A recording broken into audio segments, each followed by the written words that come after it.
Hi friends, Jam here. In this video we're going to talk about how I took the best parts of shooting film and applied it to my digital camera and how it's made me more mindful and improved as a photographer. Let's get into it. People are into film for a lot of reasons, mostly the film first off, and of course the camera. So with the film, there are only a certain number of shots, so each photo is a lot more valuable, and depending on the type of film that you get, there's a specific color to it, and that completely changes the mood and the feeling that your photograph has. Because of this, you have to stay a lot more focused with the subject and with the composition and everything. And with the technicality of the camera, like you learn a lot about how your camera works, and are very in tune with the different settings and things like that.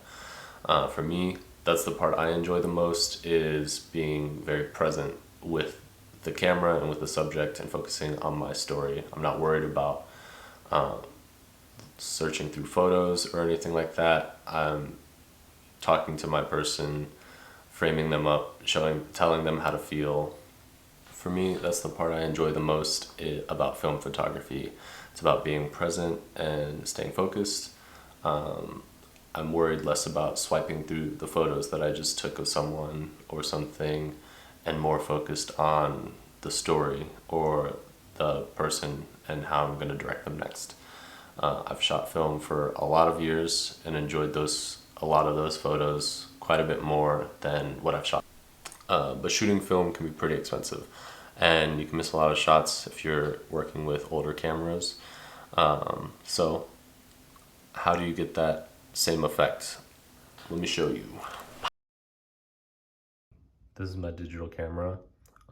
It's a Canon. It has a prime lens on it, but this will work with any type of digital camera that you have. So first thing I do to simulate film is cover up the back. So this camera has an articulating screen. I just always leave it so that the back is covered. You can still see it through the viewfinder, but there are settings that you can change so that you can't see the preview of the image, or it'll only last for a few seconds. So I would recommend changing those. If you don't have an articulating screen, then you can just cover it up with a piece of cardstock or a piece of paper. Most film cameras come with a prime lens. Basically, it just means that it's fixed. So I have a prime lens on mine. I usually leave it in manual focus. Newer lenses are also very clinical, so they're designed to be extremely sharp. But older lenses are not as sharp. They have a little bit of a glow effect depending on the type of lens as well as the type of film that you use. So to mimic that, I got this filter. This is a Cinebloom diffusion filter by Moment, and it just will soften your highlights and gives a kind of glow effect to subjects and reflections and things like that. The last part of film that I really like is the color that you get from different types of films. Clearly you can't shoot film stocks on digital, so how I get about it is editing.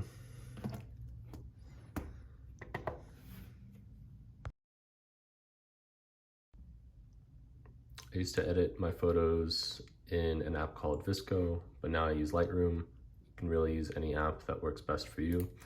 Lightroom I really enjoyed because I could edit the colors and the contrast and learn more about how editing works, as well as make my own presets. So I can have this photograph and then apply whatever preset I like to it, so it gives me the look that I enjoy the most. The most important part about storytelling is the story.